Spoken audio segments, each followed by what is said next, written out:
Good evening, everyone, and welcome. I am Reverend Sherry James. Welcome to the Metaphysical Bible Hangout. This is our Thursday night, have the most fun in the entire world celebration. We are wrapping up a powerful text.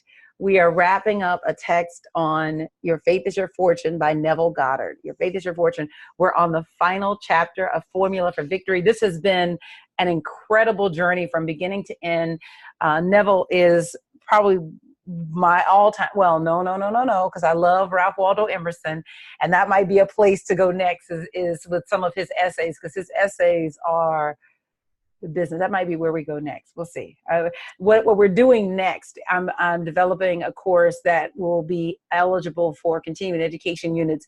So those of you that are from Divine Science, from Centers for Spiritual Living, from Unity, from UFBL, you'll be able to get continuing education credits for the class. And Constance says, I could go with you, Emerson. Emerson is, I love Emerson. Yeah. Joe says Christ consciousness. Emerson gets into that in a different way, different language, but Emerson gets into that. So just know that. So anyway, what we will do next week, though, I want to pick up on something that Constance talked about, which is just metaphysical Bible interpretation, and we'll stick with that. Next week, I'm speaking at the Universal Truth Center Women's Retreat in Lake Junaluska. I may be mispronouncing it, Junaluska, in North Carolina.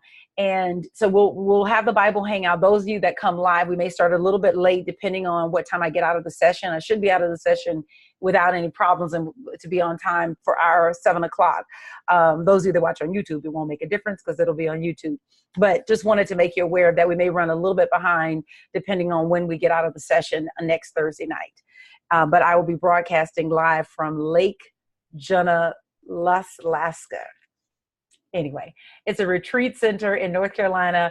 All I know is I fly into Atlanta and I get in a car and drive for 3 hours. So there you go. Tonight, we are talking about unlocking the metaphysics of Jericho. And I think that Joshua must be my dude, because we are actually in the process of studying The Millionaire Joshua. And if you haven't gotten that book, that's written by Catherine Ponder, it is, I cannot say enough good things. Thank you, Constance. She says, congratulations on your movement of spreading this truth. I am headed out, y'all. I'm open for speaking engagements, and let's go. Let's get this. Let's do it. So if you are not in California, or if you're in California, you want me to come and speak at your center, I'm available. Reach out to me via email, via Facebook, or online, and let's talk. Let's figure it out, because I do travel and I do love to travel. Anyway, unlocking the metaphysics of Jericho. That's what we're talking about tonight. And I think this lesson is so powerful. I've been so amped like the whole day. Even though I published a blog post late, I wrote it earlier. I was out. I had some car repairs. I was out. And the whole day I was just flying on this information. So I'm really excited to give it to you tonight. And all right, let's get started. Enough talking.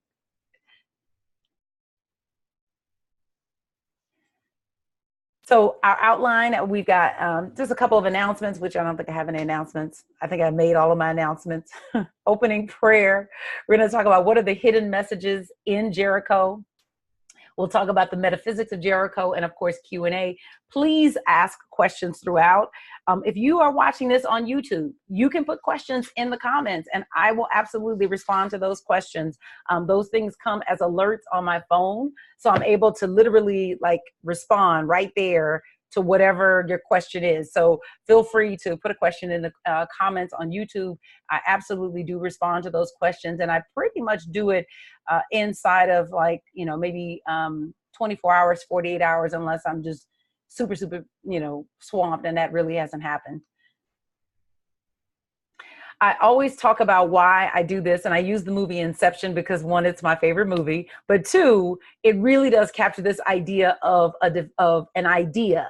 And the whole movie is built around, can you give someone an idea and plant it so deeply in their heart, in their mind, that they accept the idea as their own. And so that's part of that's the basic storyline of the film.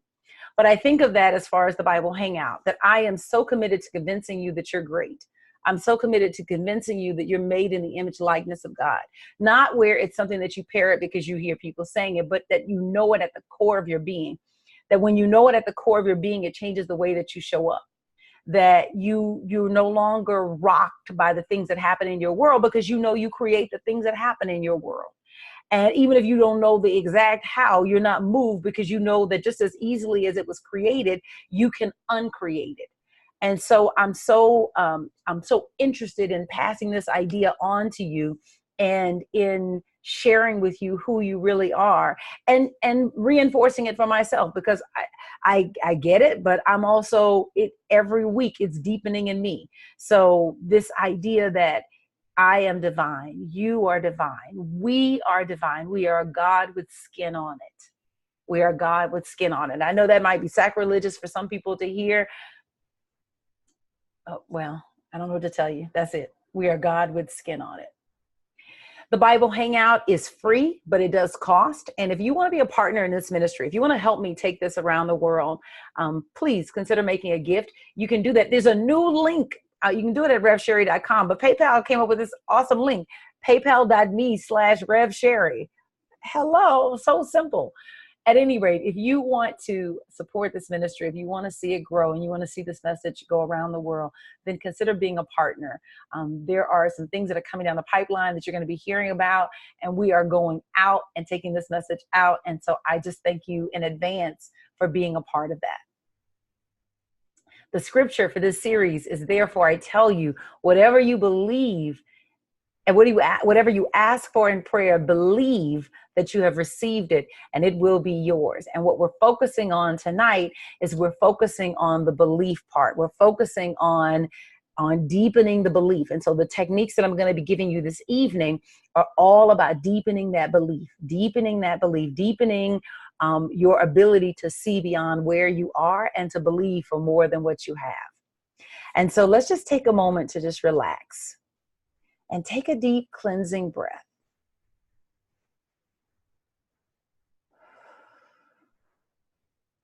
And one more time, let all the tension fall away. Maybe you carry it in your shoulders the way that I do. Maybe you carry it in your jaw, wherever it is. Deep cleansing breath.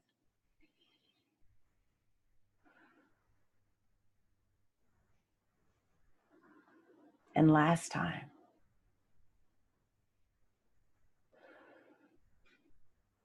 Father, Mother, God, we open our hearts and our minds to you. Father, I recognize that I am the vessel this evening, but I ask that you utilize me to reach your people, to communicate the message that you want them to have. I ask for more of thee and less of me. Let this message transcend my limitations as a speaker, as a teacher, and land in the hearts and minds of the people who are consuming it. I bless this class. I bless each one of us connected to this class. I thank you, God, for your wonder-working power in our life, world, and affairs. Thank you, God. And so it is. And amen. All right. Let's get to it.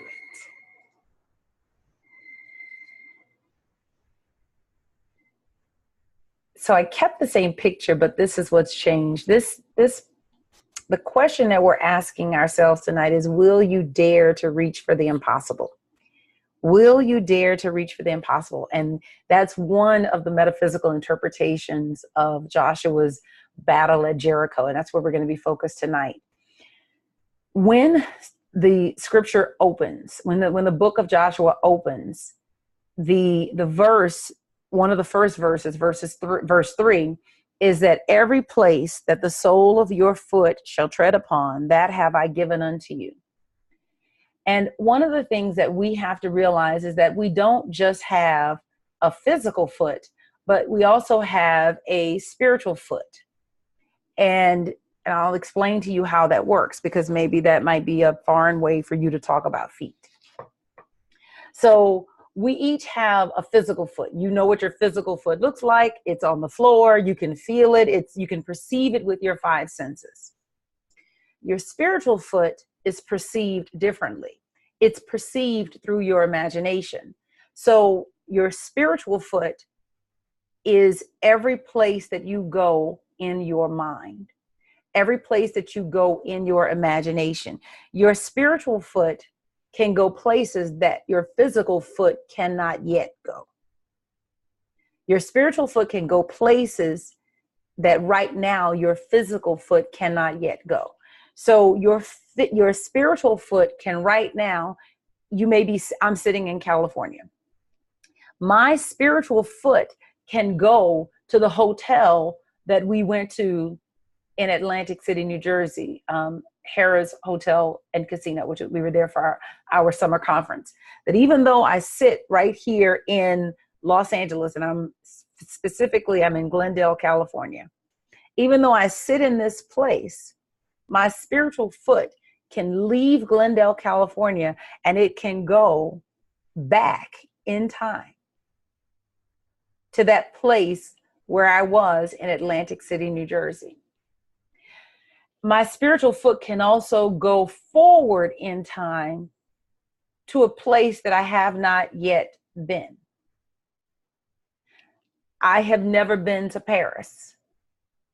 But today, right where I sit, this moment, right now, I can get up and go to Paris in my imagination, in my spiritual mind. And so this promise of Joshua that I am makes to Joshua is not just about where he goes physically, but it is also where he goes mentally and spiritually. And so what I am is saying to Joshua here is every place that the sole of your foot shall tread, the sole of your physical foot, the sole of your mental foot, the sole of your spiritual foot, because we're threefold, we're spirit, soul, and body. Every place that your foot shall tread, that have I given unto you. So this promise extends to all levels of Joshua's being. But the other thing about I am is that I am is consistent. Whatever I am is ever doing, I am is always doing. It never changes. So if I am ever makes a promise, that promise is eternal. You've heard it said this way, the promises of God are eternal, which means that this promise to Joshua is also a promise that God, or that I am, has made to you and me. Every place that the sole of your foot, that the sole of your physical foot, the sole of your mental foot, the sole of your spiritual foot, every place that your foot shall tread upon, that shall I give unto you. And that's powerful, because what that's saying is that wherever you go in your mind and stay there and stand upon, I am will take you there. Every place that you go in your mind, I am will take you there. Every place. It is done unto you according to the dominant thinking and feeling in your heart and mind. That's a game changer right there.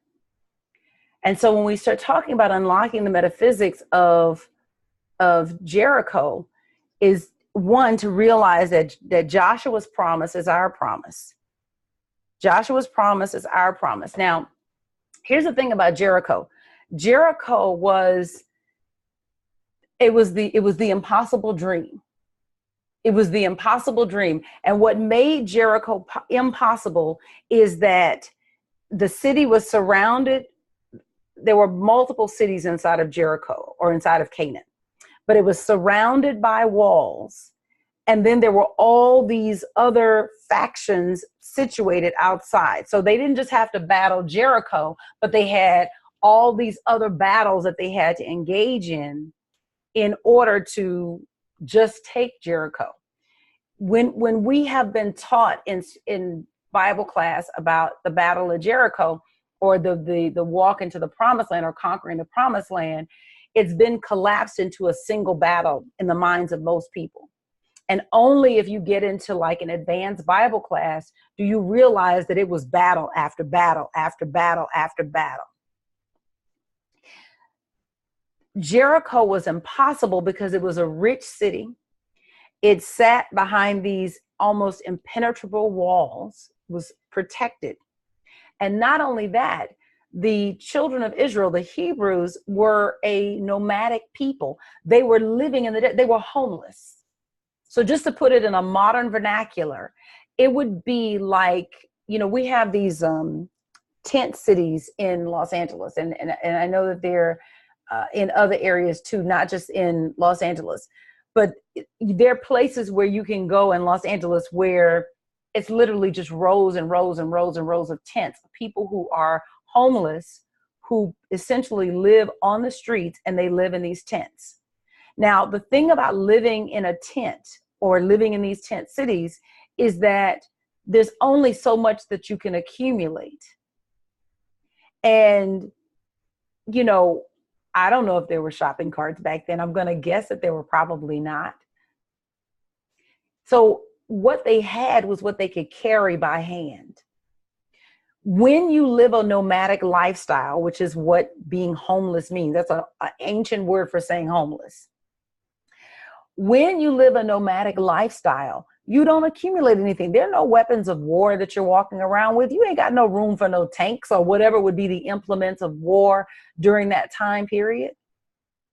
They had the clothes on their back, and they had whatever musical instruments that they could construct for creating music and entertaining themselves when they would make camp for a while. Or maybe somebody is playing as they're moving from location to location. The point is that the idea of them going after Jericho was a ridiculous idea, an absolutely, utterly ridiculous idea. And so that's what Jericho is for us. It is that place in our experience where for us to reach for it today looks utterly impossible. That every expert examining our circumstance would say, no, that's not the goal you want to go for. Go, just, start small. Don't go for Jericho. Go for something that makes sense. Get one of these, communities that's out here on the outskirts of Jericho. Don't go for the one with the walls that's protected and got time to build up stockpiles of weapons. And, don't go for that one. And Joshua's promise is our promise. That where you go psychologically in your mind, I will give to you. If you will dare to dream the impossible dream, I will bring the impossible dream through you. But you first got to dare to go there in your mind. I've got a couple of comments. Constance says, man, got to know the whole truth and nothing but the truth. Yes. Andrea says, it's like Abram. We can have as far as we can see. I am ready to possess the land promised. Yes. Yes, yes, yes, and yes. So I want to talk about what Jericho symbolizes, because when you're looking at something metaphysically, what you're doing is you're saying that each element represents some aspect of me. So in the story of Joshua, there's an aspect of me that Jericho represents. There's an aspect of me that Joshua represents. There's an aspect that Rahab represents. There's an aspect that the people of Jericho represent. There's an aspect that the walls represent. Like each element in the story is some aspect of me. Each element in the story represents some aspect of me. So I'm going to use Neville's words exactly because I think they're powerful. And as far as UFL and unity is concerned, they would pretty much agree with Charles Fillmore's take on Jericho. Joshua symbolizes you, the reader, your present state. The city of Jericho symbolizes your desire or your defined objective. Jericho is what you want. The walls of Jericho symbolize the obstacles between you and the realization of your objective. So what do you want? Maybe what you want is you want a house of your own. You want to own a new car. Or you want to be married, or maybe you don't want to be married. Whatever, maybe you want children, or maybe whatever it is that you want. That's your Jericho. The walls represent everything that stands between you and your Jericho. It's all the obstacles that are in between. The foot symbolizes the understanding. Where you stand, please, Father, let this land. Where you stand right now is a function of your understanding. Where you stand right now in life is a function of your understanding. The more you understand, the more territory you occupy. The more you understand about health, the greater health you demonstrate. And I mean understanding at the level of demonstrating it. All of us know not to eat sugar in excess quantities, but there's a level of knowing that. So I want to make that caveat. Everything that you have in your life right now represents what you understand. So to have more, you have got to understand more.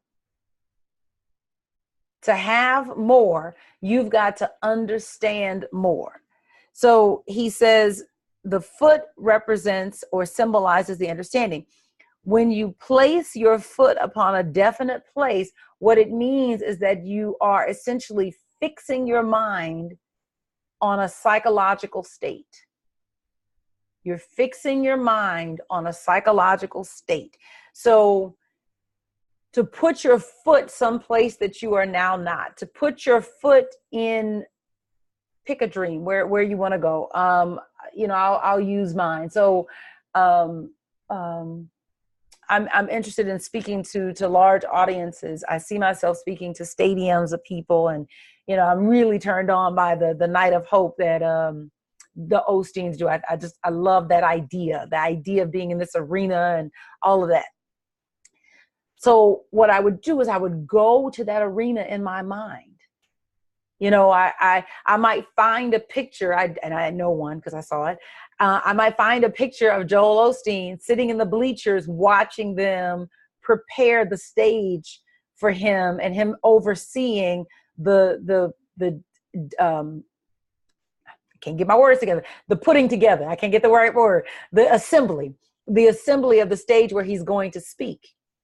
And then what I would do is I would see myself sitting in the seat where he sits, looking out on the stage of them preparing for where I'm going. That is what it means to stand in a psychological state. And I get my mind fixed on that. And so as I'm sitting in the seat, then I start to try to give it the tones of reality. What does the wind feel like that day while I'm sitting in the stadium? What does the seat feel like underneath me? Is there anyone else around? Maybe the place is vacant. So I get a sense of the aloneness of just the people working down on the field and me sitting in the stands by myself. And, where's my assistant? And maybe my assistant is off running errands, and I can hear the footsteps of my assistant coming to give me some information. Or maybe I'm communicating with people on the ground with a walkie-talkie. And so I hear the sound of the walkie-talkie activating to give me a message. My point being is that what I'm doing is I'm giving it all the feeling of reality. I'm occupying this psychological state. Today, I'm not speaking to millions of people. That's not where it is. That's not what's happening. But that's just not what's happening in the physical. Every place that your spiritual foot shall tread upon, that the sole of your spiritual foot shall tread upon, that have I given unto you. That the moment that I go there in my mind, it's been given to me by God. Now, what we're going to talk about tonight is, all right, how do I manifest this stuff?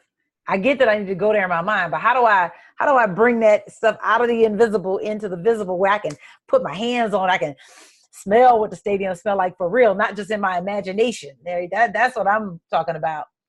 Andrea says, for me, the ultimate understanding is that there are no limits in my life. Yes, there are no limits, no limits. I can't wait. Okay, that's part of tonight's conversation too. Woo! Come on, Jennifer. Jennifer says, like Wayne Dyer says, you'll see it when you believe it. Yes. That's it. Okay. Thank you, Jennifer, for saying that. So when you practice that, when you practice going someplace psychologically in your mind, you begin to develop belief around that. And there is a level of belief. We think of belief as fixed, you know, that it is, especially when we think about other people, you know, we think about, I'm assuming, and listen, I feel like I can speak to everyone, and I believe in the divinity of all people, but perhaps there may not be a Trump supporter on this call. Or there might be, I don't know. But I know that when we think about reaching across the aisle and having a conversation with someone who is a diehard supporter, we have this idea in mind that the belief is fixed. And it's like, well, there's no talking to them, right? And everybody on each side is saying that. So there's no progress to be made because everybody's saying there's no talking to them. You know, they believe this, and what they believe is fixed. And the thing is that belief is never fixed. Belief is fluid. It's as fluid as water. Belief is as fluid as water. What we can't see is how every day we build upon beliefs. The moment that we would stop building upon a particular belief, that belief would fall away because it literally would have nothing to stand on. Everything that you believe right now, you have to re-believe tomorrow in order for it to be true for you. And so knowing that, that's our saving grace. That's the savior, is that I can put my belief behind something else, a greater understanding of God, a greater idea of God. And I can begin to build belief for that. So when you believe it, then you'll see it. Thank you, Jennifer. Thank you for saying that. Yes, yes, yes, yes, yes. So, okay. Did I get that? Oh, consciousness knows no frontier. This is what he said. Oh, no. Let me back up. Placing the sole of the foot upon a definite place indicates fixing a definite psychological state. Rahab, the spy, is your ability to travel secretly or psychologically to any place in space. Hear that. Rahab, in this story, what she represents in you is your ability to go behind the walls of your Jericho. Joshua, where he sat, couldn't go behind the walls of Jericho. You, where you sit today, can't go behind the walls of Jericho. But you've got this aspect of your being that allows you to secretly travel into places that you don't now inhabit. You can go to any point in space, and it does not matter if somebody believes that you should be there, doesn't think that somebody like you should be there. It does not matter. No one, I love this. Consciousness knows no frontier. No one can stop you from dwelling psychologically at any point or in any state in time or space.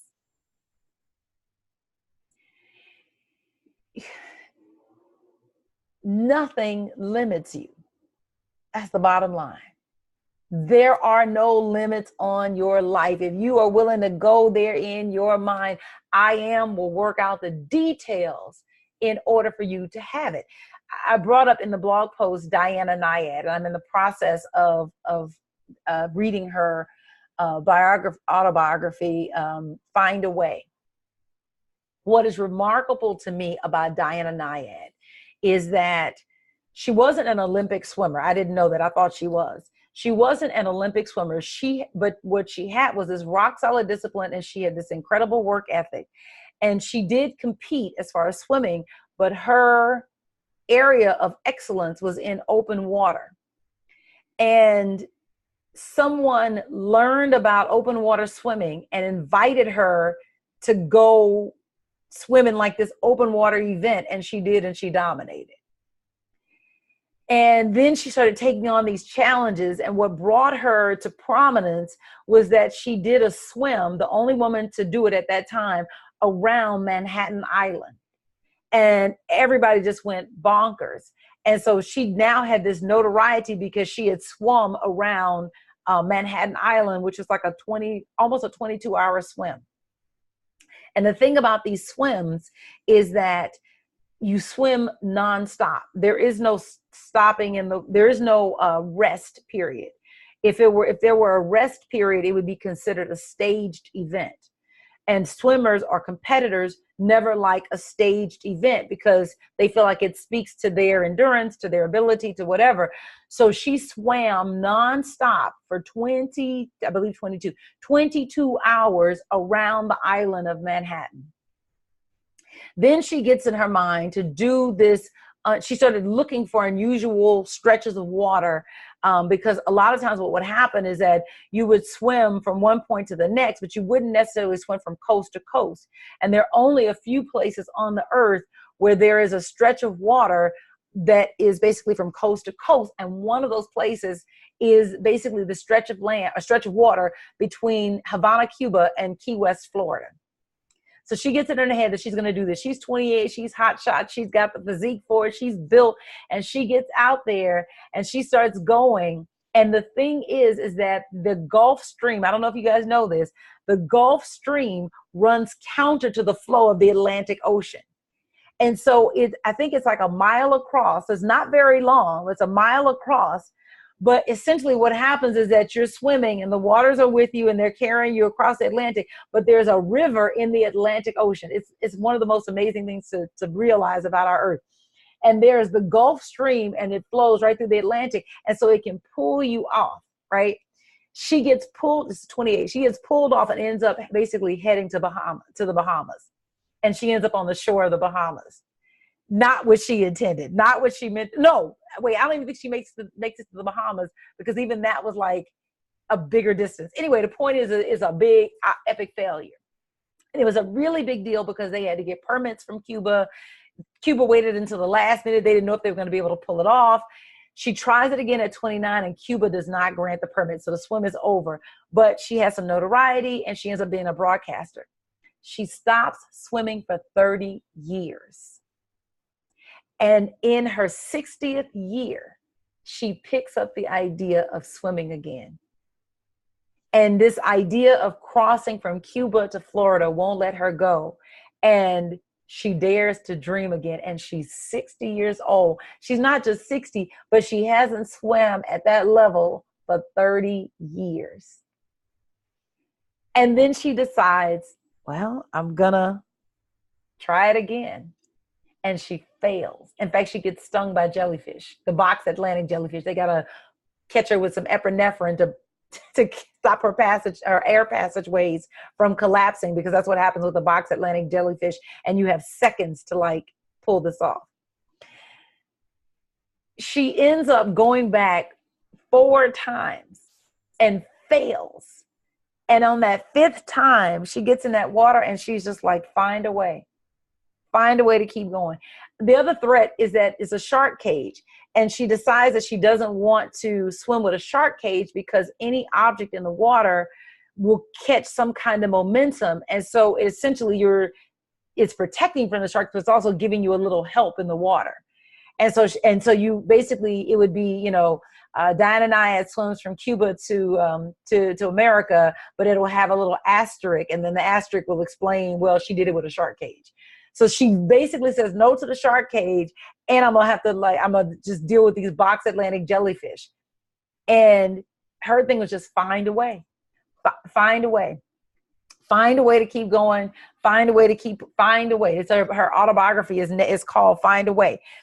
But my point being is that she dared to tread psychologically in her mind in the place where she wanted to go. And at 64, she successfully swims 53 straight hours from Havana, Cuba to Key West, Florida, a total of 110 miles.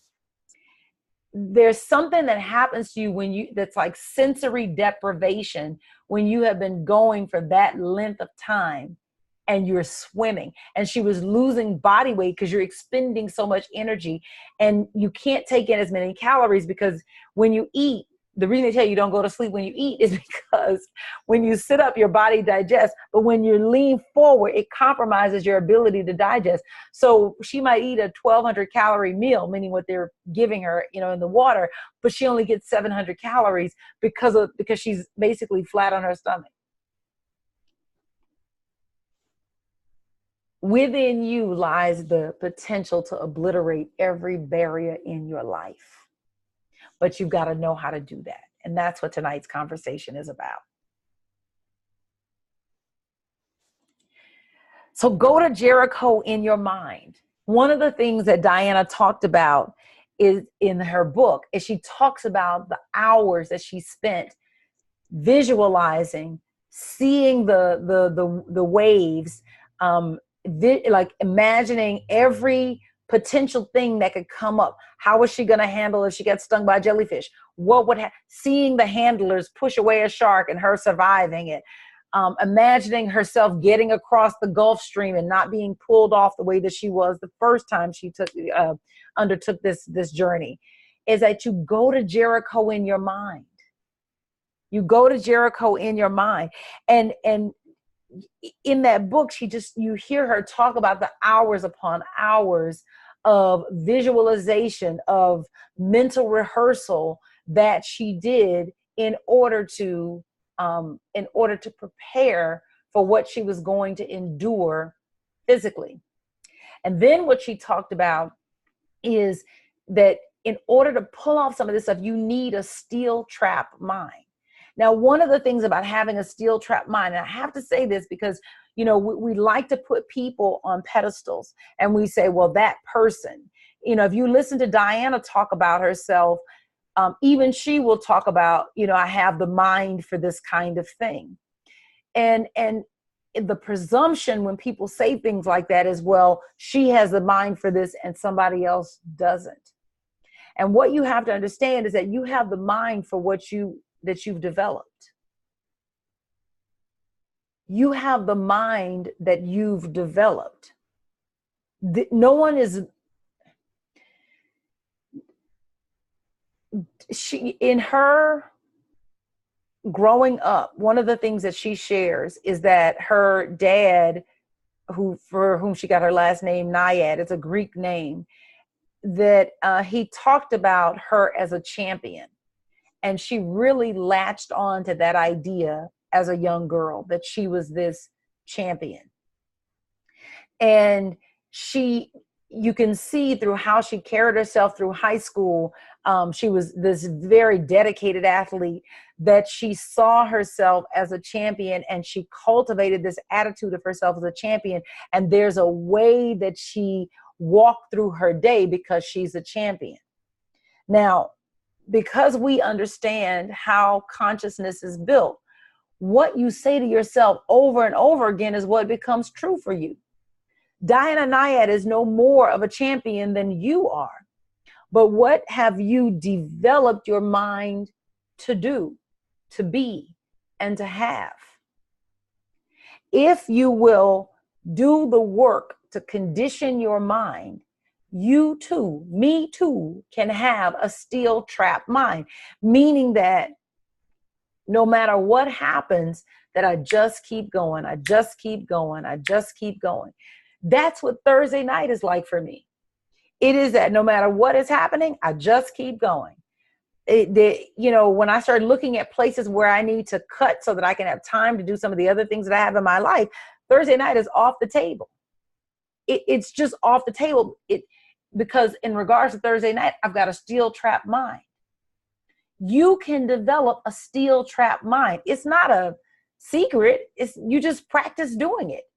You resolve in your mind that this is who I'm going to be. I'm the type of person that when I say I'm going to do something, I do it.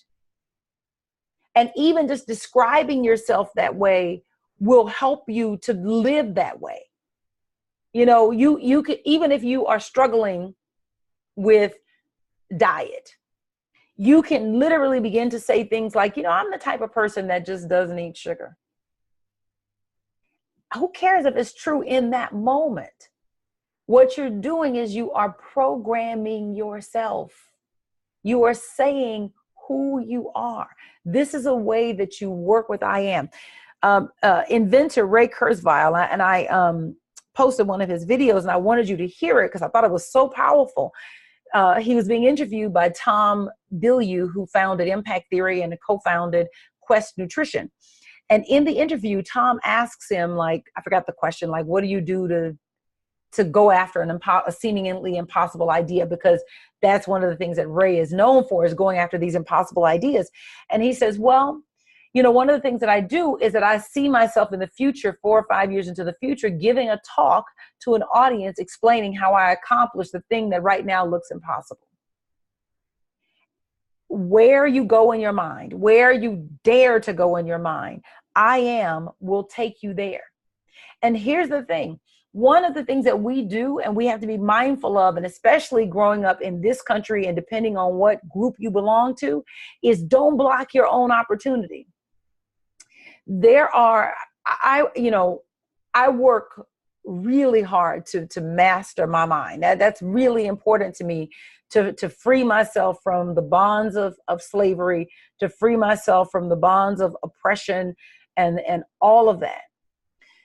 But even as I free myself from those bonds, I will inevitably find some element of a bond that I still have to break. That's frustrating, but I know that I'm not where I was. I know that I am making progress, and I know that there is a light at the end of the tunnel. So I'm not fearful of that. But I had a friend recently talk to me. She was talking about her writing, and I was just so excited to see her. And she was, you know, sharing with me her dream. We're both big dreamers. And so she was sharing, you know, what she's working on, her novel, and what she's writing in the different stories, and that she, you know, plans to win a Pulitzer for her writing. And it was so interesting. I felt something internal inside of me. And it was, you know, I'm obviously supportive of my friend, but it was like a twinge of fear, or I can't even quite say exactly what it was, but it wasn't for her not wanting her to have her dream or anything like that. But it was just saying, gosh, there's a place in me where Pulitzer was not in the category of what I could reach for. The harlot, I love how he says this. He says, a harlot, as you know, gives to all men that which they ask of her. Rahab, the harlot, symbolizes your infinite capacity psychologically to assume any desirable state without questioning whether or not you are physically or morally fit to do so. When you have grown up as a part of a marginalized group, whatever that group is, I specifically didn't name race because you could name gender, you could name sexual orientation, you could name a lot of things. But when you have not been a part of the dominant culture, you have to be mindful of the subtle ways that you have been conditioned not to expect the highest and the best. It's in the language, it's in the pictures, it's in the television programming, it's in the, I mean, just, it's like it feels like it's in the water sometimes. And so you have to be mindful of that to compel yourself to stretch and reach for what maybe the dominant society doesn't believe that you can have. But the thing is that the harlot, Rahab, that part of you is your ability. It is your infinite capacity to travel into arenas that perhaps how you've grown up or where you've grown up, people don't believe that you should have. There's a young lady who right now dances for I believe the Royal Dutch Ballet. I may have it wrong, but it's the Dutch Ballet. She lives in Amsterdam. Her name is Michaela Prince. Michaela had vitiligo. I don't know if you're familiar with what vitiligo is, but it's the condition that Michael Jackson has and other people have had it. But it's where you see the skin color recede from the extremities. So you'll see it looks like a discoloration, but it's basically the color from the skin receding from, you know, the extremities. And so you'll see it maybe on the neck, or you'll see it on the chest or on the fingers or feet or whatever. So Michaela, her father was killed in the genocide in, I want to say Rwanda, but I may have that part wrong. Was killed in a genocide. Her mother and she went to live with her uncle, and he was heinously mean to them. He essentially starved her mother to death. And when she was 3 or 4, she went to live in an orphanage. In that orphanage, she was told that she was a devil child and that she would never be adopted. But one day, the cover of a magazine flies into, like behind, she's standing at the edge of the fence, flies into the orphanage, and it smacks her in the face. And she looks at the picture, and it is this picture of this beautiful ballerina on point. And at 4, she says, I want this, in her mind. I want this. She holds on to that. She keeps that picture with her, keeps that page with her. The day that people are coming to the orphanage for people to be adopted, she's so nervous that she actually vomits on her dress out of just sheer nervousness. And she thinks, I'll never get adopted now. And this woman, I believe her name is Rhonda Prince. Rhonda Prince from New Jersey adopts her. And when she adopts her, Michaela shows her the picture of the ballerina. I want this. I want this. And Rhonda brings her back to the US and enrolls her in ballet. And she goes through all of the things that she does, and she ultimately ends up dancing professionally and becomes one of the principals for the Royal Dutch Ballet. I know I've got the name wrong, but it's the Royal Dutch Ballet, whatever the official name of it is. She dared in her mind to go to this place psychologically that everyone in her society told her she could not have. It does not matter who believes that you can have what you want. As long as you believe it, you shall see it. If you are willing to go to that place in your mind, if you are willing to dream for that place in your mind, it shall be so. Nothing can stop you. Nothing can stop you.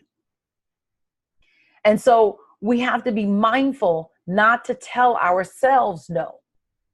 We have to be mindful not to block our own possibility. So the first thing, I'm going to give you 3 steps for taking down Jericho. The first thing is you got to define Jericho. There's a saying, and I think somebody else said it, but I don't know who said it, but somebody said it like in a recent Bible Hangout, that what is done in vagueness stays in vagueness, right? It's a play on that thing about Vegas, but it is what is prayed in vagueness stays in vagueness. In other words, you have to be definite with the infinite. You have to get very clear. What is my Jericho? What do I desire?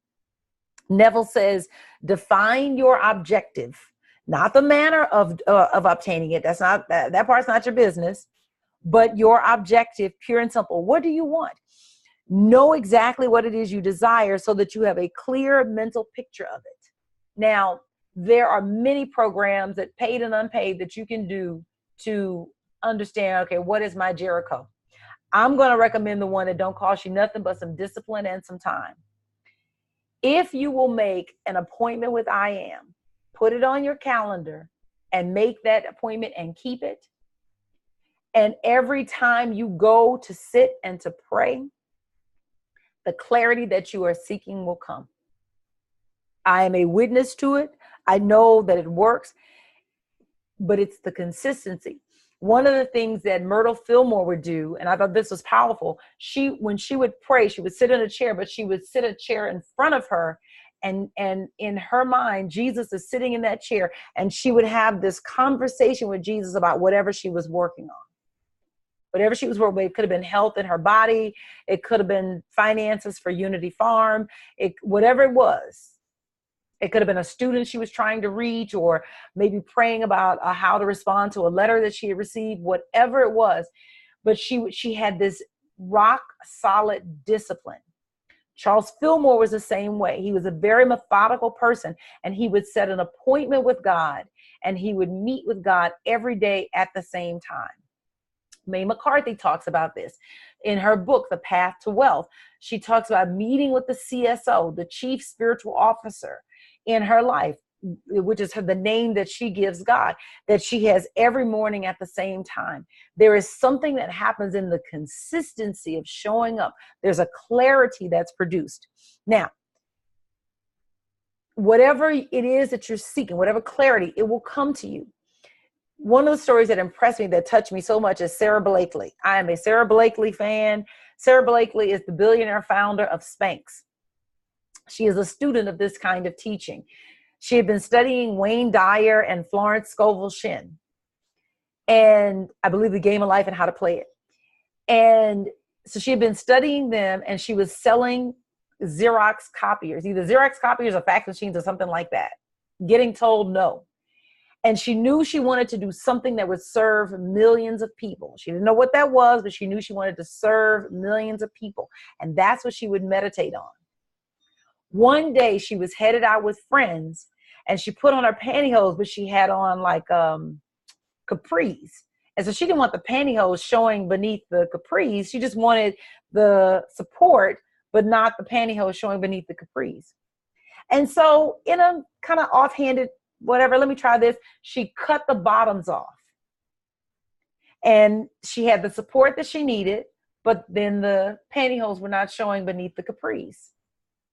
Well, she knew what she had. That moment for her was the culmination of the meditation she had been doing. And she didn't know exactly what she had, but she knew she had something. She knew she had the idea that would go on to serve people, and that she didn't necessarily know billions of dollars at that point, but she knew that it was an idea that would serve a lot of women. That same crystal clear awareness is available to you.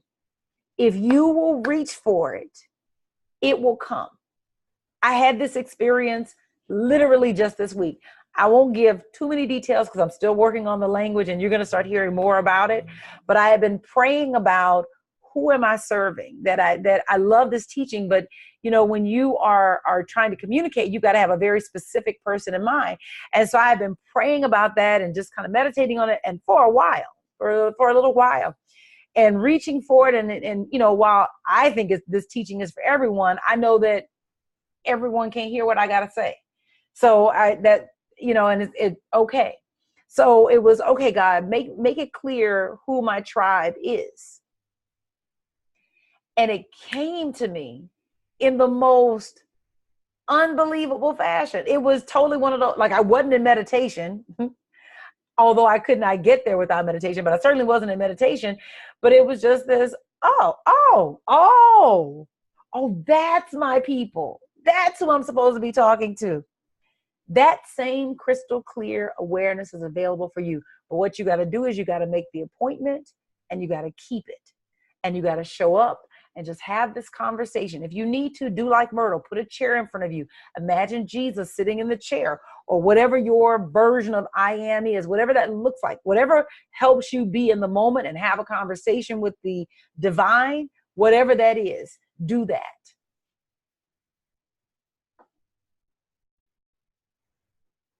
Constance says, yes, spiritual revelations. Yes. Now, step 2. So the first one is you got to define your objective. Figure out, what is Jericho for you. The second one, ignore the walls of Jericho. Ignore the walls of Jericho. See, what we do is that we have the dream, and we start thinking about all the things in front of the dream. And what Neville says is, take your attention away from the obstacles which separate you from your objective, and place your thought on the objective itself. The obstacles that stand between you and what you want are distractions, but they draw their energy from you. As long as the children of Israel were focused on the walls were impenetrable. It was when they took their attention off of the walls that the solution for how to get around the walls came to them. The moment that you withdraw your attention from whatever sits in front of you, whatever would keep you from your highest good, it no longer has anything to sustain it. Now, it may live for a little bit on some residual energy, but as long as it has no active energy source through you giving it your attention, it's going to fall away. You can take that to the bank. What I have found is that planning is an excellent way to drain that energy from the walls. Because what happens when you plan, when you take, you named your Jericho, and then you say, okay, now I'm going to sit down, I'm going to start working. And I'm working on my Jericho, and I'm planning how I'm going to get to my Jericho. What happens is that you are essentially taking the attention away from the walls, but it's also an act of faith, because what you plan for presumes that you can have it. If you say, you know what, I'm going to be a billionaire, and I start writing out a plan for how I'm going to be a billionaire, the inherent in the plan for how you're going to be a billionaire is the belief that you can be a billionaire. The planning is accepting. When you plan for something, you accept it in consciousness. When you plan for something, you accept it in consciousness. Chaz Dean, when he was, so he had gotten clear on his Jericho. His Jericho was, I need to have my own salon, but I need to have it on a piece of property that I own, and so that was something that was important to him. And so he gets that idea, and he takes all the money that he has saved, and he starts looking for property, and he goes out and he's working with a realtor, going around Los Angeles, looking at property. One of the things that had come to him in his meditation was that he wanted a place with fountains, because he liked running water, and the running water was beautiful. And so, and running water inspired him. And so he just kept having this image of a fountain in his mind. And then the other thing that he would ask when he would end his prayer is, okay, God, give me signs of spirituality that where that what I'm seeing is what you want me to have. So he goes looking, and he finds a property. And when they get there, there's a homeless woman living on the property. And he's like, no, that's not it. They don't even get out of the car and go look. And there's one other piece of property they're going to look at. And so they go there. And that one is, they get out, they look at it, it's not the one. And they get back in the car, they're with the realtor, and they're headed back. And they say, well, you know what, why don't we take a look at the one we just looked at? And so they go back, and as they're driving back, Chaz says, all right, God, I need signs of spirituality. And sorry, I'm texting my babysitter. The signs of spirituality. And the person's in the car with him says, well, if God, if that's a place for us, then let that homeless woman be sitting up smoking a cigarette. And he's like, don't ask for it that way. That's not what I asked. I wanted signs of spirituality. The friend was like, look, you asked for it your way, I asked for it my way. Well, they get back, and lo and behold, this woman is sitting up smoking a cigarette. They get out of the car, and they go look at the property. It doesn't have a fountain, but it's a very nice piece of property. And Chaz ends up speaking to the woman, and he says, well, what's your name? And she says, Spirit. And he says, what? And she pulls her glasses down and looks him in the eye, and she says, Spirit. And he said when he looked at her eyes, in that moment, he saw these crystal clear blue eyes. Well, she does not have blue eyes. She has brown eyes. But in that moment, he saw what he needed to see to know that this was the place that I needed to be. It didn't have a fountain, but that's okay. We could put a fountain in. Well, it turns out when he reflected on it, it was actually located on Fountain in Hollywood. My point being is that as you plan for what you want, it takes your attention off of the walls. As you are planning for what you want and going out and reaching for it in the ways that you can reach for it, your attention is not on the walls. And because your attention is not on the walls, they have nothing to enliven them, they have nothing to support them, and they have to fall away.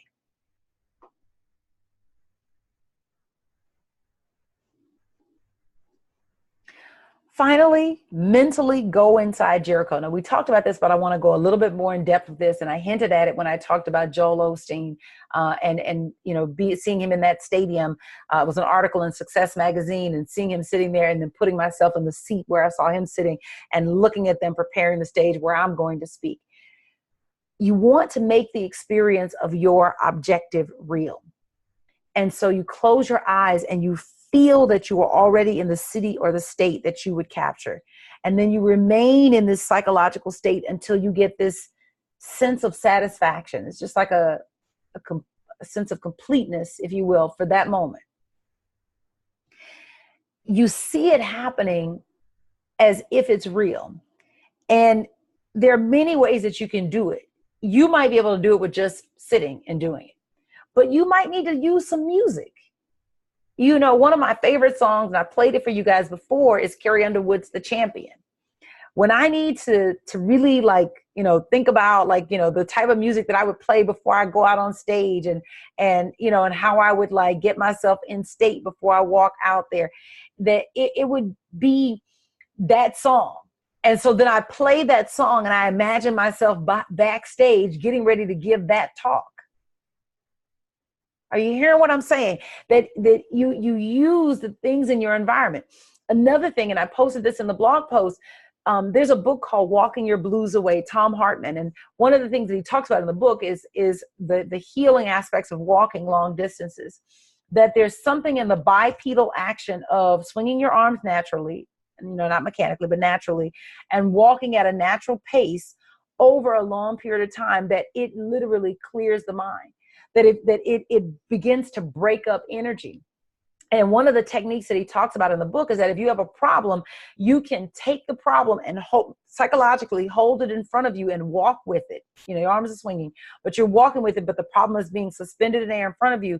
And as you walk over whatever distance, 30 minutes, I would say at least a 30-minute walk, that what'll happen is that it'll begin to break up the negative energy around what you're looking at, and you'll begin to perceive a solution. And so there are many ways to visualize that you don't have to visualize in probably what's considered the traditional way, where you're sitting in some type of lotus position and imagining yourself doing whatever it is that you're imagining yourself doing, that you can get up and move. And in the movement, you will begin to stir up that energy, or you can use music, or there are many different ways. You can journal. One of my favorite ways is to write out the story of what had happened in my future. What had happened was. Constance says, I wanted the experience of being with Esther and Abraham. In 2010, they were in Pennsylvania. I had that experience. I know that I know that I know. Yes. Yes, yes, yes, yes, yes. And so finally, watch the walls come down in your mind.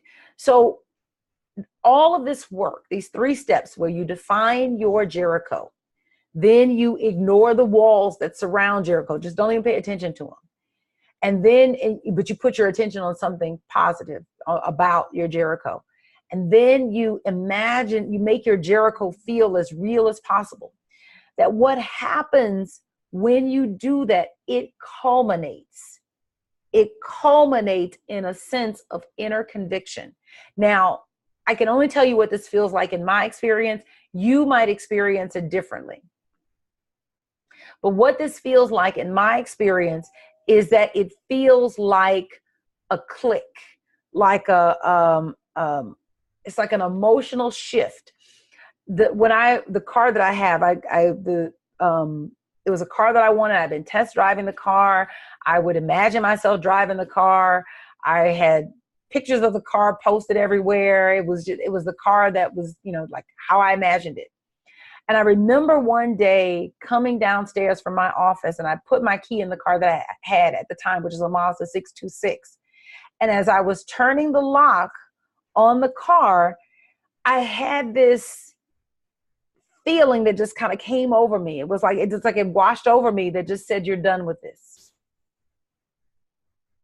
I didn't have any more money than I had at that moment to go buy the car that I wanted or anything like that. But it was just this feeling like, you're done with this.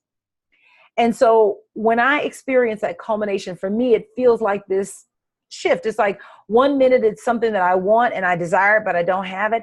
And then the next minute is just this sense that like, no, this is mine. And it's not a ferocious or fierce or what. It's just, no, this is mine. Like it's just a settled space. This is mine. This is mine. And someone might say, well, Sherry, how do you know that this is yours? And the only answer I might be able to give is that I just know that I know that I know that's all I know, that this is mine. And Neville talks about it as that seventh trumpet blast, that what that seventh trumpet blast reflects is this sense of unshakable certainty. And it's a stillness, and it's not a stillness of the body. It's a stillness of the mind. It's where you are resolved, but there's no strain. I don't know if you know what that feels like, where it's like, this is just what it is. I don't have to fight about it. I don't have to argue about it. I'm resolved in my spirit. And so I always know that when I'm praying and planning and visualizing, that what I'm working for is that feeling, that inner conviction, that inner sense of resolve. And I can't tell you a definite time that it comes. I can just tell you that if you do the work, it will come. Because for me, it's been different every time. Sometimes it's come over a long period of time, and sometimes it's been like that. I can do a little bit of prayer, a little bit of planning, a little bit of visualization, and it's here. Meaning the feeling that it's here. But what I can say is that it always comes before the experience. It always comes before the experience. It's like, I just know, like this is it. And it's like the question on my heart has been reduced to nothing. And so much that it's no longer a question on my heart of whether or not this is mine. It is mine. So be it. I remember when I was going for my, license, my ministerial license. And we had so much information that we had to just memorize and be prepared for the oral exam. You didn't know what they could ask you. You just had to be prepared to be asked anything. And I had worked so much on it, and I had so much nervousness leading up to it. And I don't know what tripped me or what, but it was like I got pissed off or something like that. And it was like I got to this place mentally where I felt this session is for you, meaning my testers, and not for me. I already know who I am. I already know myself to be a minister. This is just so that you can know that I know what I know. And it was just this subtle shift. Like it was like one day I was nervous, and the next day I was like, this is for y'all. This ain't for me. We're just going through these steps so that you can go ahead and give me my license and confirm me, because I already know who I am. It always comes before, and it never comes without the planning, without the prayer, and without the visualization. That those are like the essential elements. And what I know is that you can be in a circumstance where everyone around you doesn't believe that you should have what you're reaching for. They don't believe you can have it. They don't believe you it's more than you should reach for, or whatever the reasons are. And the thing is that you can use the Rahab aspect of your being to go behind the walls of Jericho and have what you want to have. And if you will do that, if you will pray, if you will plan, and if you will visualize, that sense of conviction will come. And it's not like you're doing more. It's like you just know, and then all of a sudden the steps just fall in line. And you walk right through, and maybe the walls come down, or maybe the ladder drops down and you climb over, or maybe some hole gets carved in the middle of the wall and you move through. But the point is that you have gone behind the wall so much that nothing could keep you from Jericho. And so in review, you want to realize that Jericho has already been given to you. Jericho has already been given to you. Every place that the sole of your spiritual foot shall tread upon, that have I given to you. Joshua's promise is our promise. Joshua 1:3, that promise, because I am never changes and I am is no respecter of persons, that promise to Joshua is the promise to you and me. And then study the metaphysics of Jericho. Go back and look at what Neville talks about when he talks about, what Rahab symbolizes and what Joshua symbolizes and what Jericho symbolizes. Really sit with that. And then go to Jericho in your own mind. Go there. Don't block your own opportunity. Don't tell yourself, no, you can't have the Pulitzer because you were born in this group, or they don't give it to these people, or kill that. Define what you want, ignore the walls, and see yourself having it. And then watch the walls come down in your own mind. So my question, which has been the question the whole night, are you ready to reach for the seeming impossible? I am. I got some stuff for you guys. Oh, let me tell you, it's coming. It's coming. Before you move to the next task, identify your Jericho. Make a plan to meet with I am to receive clarity around what you want. And if it's not too personal, share your insights in the comments on this video on YouTube. Put it in there. If it's not too personal, I understand, some things you may want to keep to yourself, but if it's not too personal, share that in the comments. And then if this webinar helps you, please subscribe and share with a friend. Tell somebody about this. If this made a difference, tell somebody. Tell somebody. Andrea says, I'm ready, Rev. Girl, let me tell you, it's coming, it's coming, it's coming. It's, yes. Constance says it's here. And yes, Constance, it is here because it's real inside of me. That's the best part. Joe says, thank you. This has for sure landed. Yes. Oh, good. Andrea, she said, I've been visualizing a presentation I have to do in 2 weeks, and I see people being helped by what I present. Yvonne, I see that with you. I see people being helped tremendously by what you present, and I see you getting more opportunities to present so that you can help more people. Thank you, thank you, thank you. Jennifer says, thank you so much for tonight. Thank you guys so much. Have a beautiful, beautiful night. So next week, there's not anything in particular to read. We're just going to focus on metaphysical interpretation. And then the next series will launch when I get back. So we will meet next week. Stay tuned because we may run a little bit late depending on how quickly I get out of the session that we're in on Thursday evening. The good news is that it's on the East Coast and it's supposed to end at 9, which then would be 10 o'clock East Coast time, which is 7 o'clock this time. So we should be fine, but I just want to make sure you're aware that we may start those of you that attend live. For YouTube, it don't matter. But for those of you that attend live, we may be a little late starting next week. Have a beautiful, beautiful evening. I bless you to be a blessing. I bless you to just knock it out of the park, to be that divine being. You're gifted, you're talented, you're meant to have everything. I see you having that. God bless you.